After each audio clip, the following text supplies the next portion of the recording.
welcome to the Narrowing Path, Walking the Spiritual Walk. My name is Stephen Eiderstein. Thank you all for joining me again today as we do the daily reading for August 16th from James Allen's Daily Meditations. This, of course, will be fresh to you and fresh to me, meaning this will be the first time that I read or hear the meditation right on this podcast with you, so you'll get my genuine response, reactions, observations, and what I relate to about the reading. So I'm really looking forward to today's. We're halfway through August. It's been a pretty good month. It's really been um, a great one for me to read about how our thoughts influence our actual physical health too, and how that all plays together. So I'm looking forward to see where he goes on to from here. So here we go. This is August 16th from James Allen's Daily Meditations.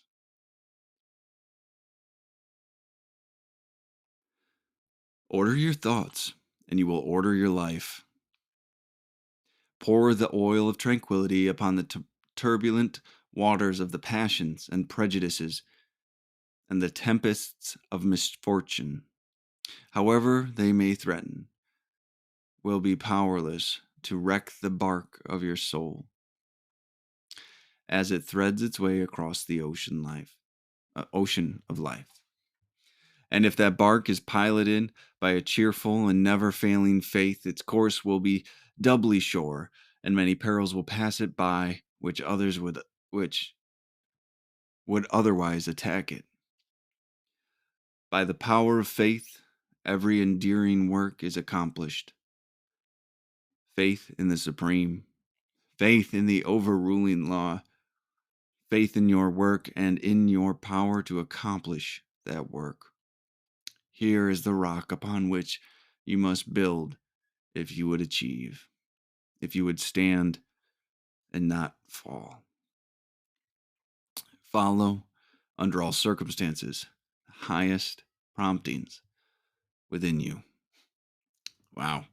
I needed to read that one today.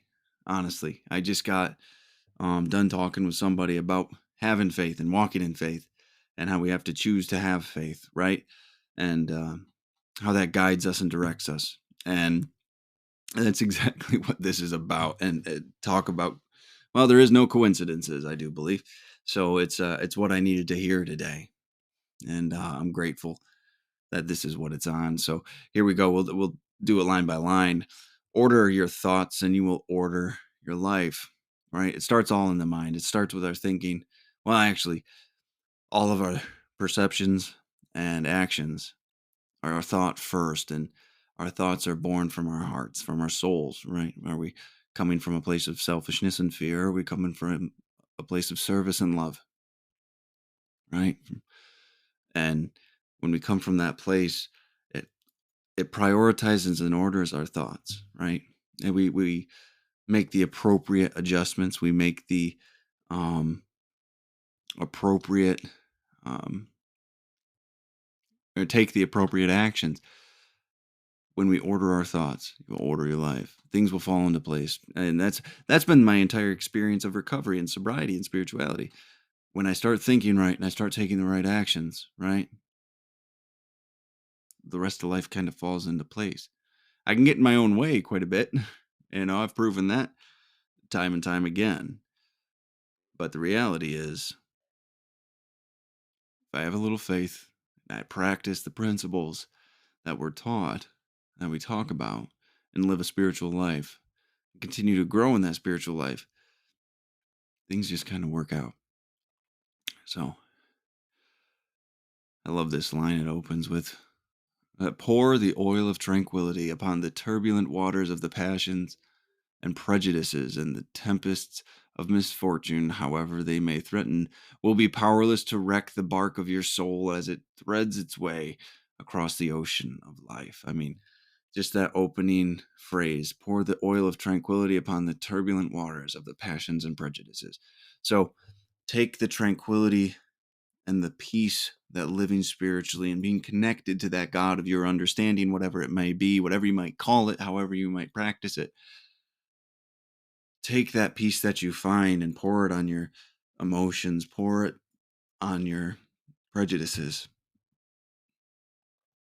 right? Like pour it on those strong passions that we have, whether it's anger or fear or excitement, right?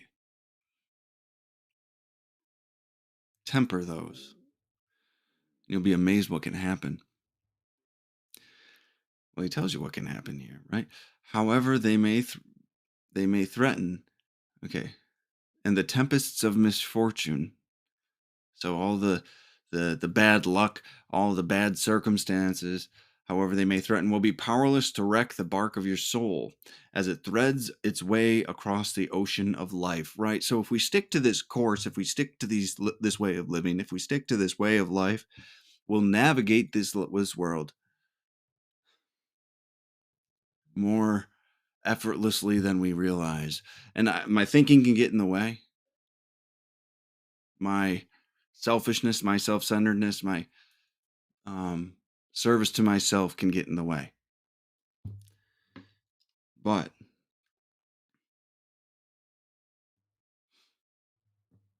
at the end of the day, if I hold on to my faith and take the right actions and do the right things, do when I say the right things, the things that align with those spiritual principles that we talk about, that honesty, that hope, that faith, the courage, the integrity, the forgiveness, the humility, those types of things.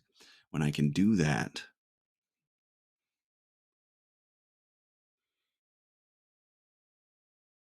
nothing can touch my soul.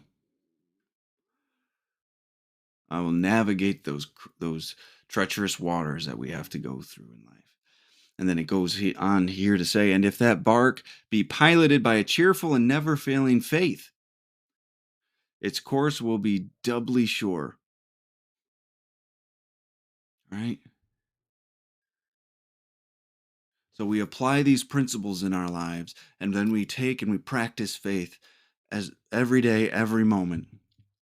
And suddenly, our course is steadfast, it's strong, it breaks the waves of the storms that come towards us, and we are able to navigate this life with such serenity and peace in the midst of what could have been, would have been previously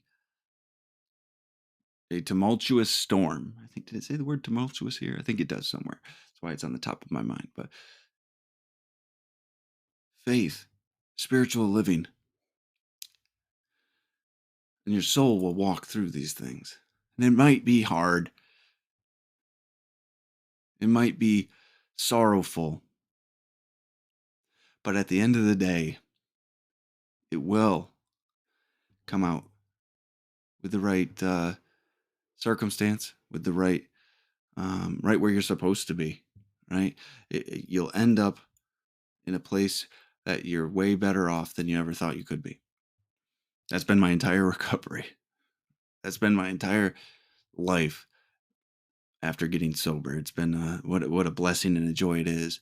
Just the people I have in my life, the circumstances of my life, the peace I have in my life. It's pretty amazing.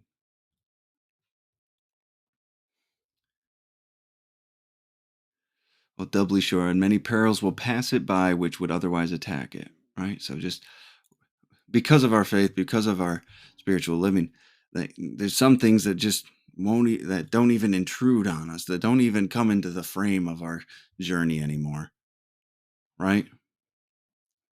Because they have no power. They've been defeated. They hold no weight in our lives anymore. He goes on to say, by the power of faith, every enduring work is accomplished. So everything that is meant to be accomplished will be accomplished by the power of faith. By taking those actions, by practicing faith. I like this last little compilation here. Faith in the Supreme. So where do we practice faith? Faith in the Supreme, your God, your power greater than yourself, whatever that might be, your source, your creator, your mother nature, whatever it is that you believe in.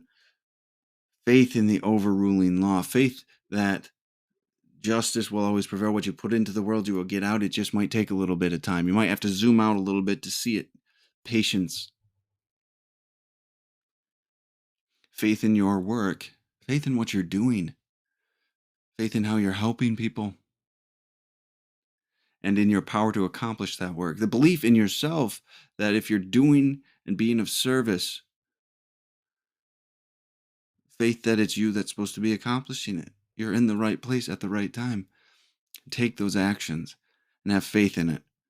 And things will turn out in a way you never expected. And it might not be tomorrow, might not be next month, might not be even a year.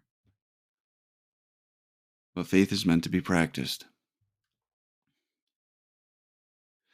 And this is what he says. Here is the rock upon which you must build if you would achieve, if you would stand and not fall.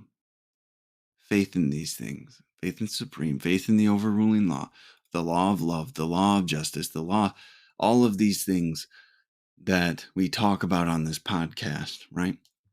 And then faith in your work and your power to accomplish that work. This is the rock upon which you must build. So really, we're talking about faith is that rock. It will conquer all of those doubts and failings and perceived misgivings and character defects. Faith is where we need to be. So it ends with this line: follow, under all circumstances, the highest promptings within you. Always do the right thing. Always follow the spiritual way of life, regardless of the other impulses, the other desires, your other self-serving behaviors that might be tempting you to take action. Always follow, under all circumstances, the highest promptings within you. To have faith, to be of service, and to love. Come from a place of love. So, what a powerful reading today, and one I absolutely needed. Um, Absolutely needed, and I'm so grateful that this was what was the material and the actual meditation was on, and so I'm grateful for that. And I hope everyone else that hears it gets a similar message that I did, and I appreciate everyone jumping on to listen. So thank you all for jumping on today, and I will be back on again tomorrow. So until next time, thanks.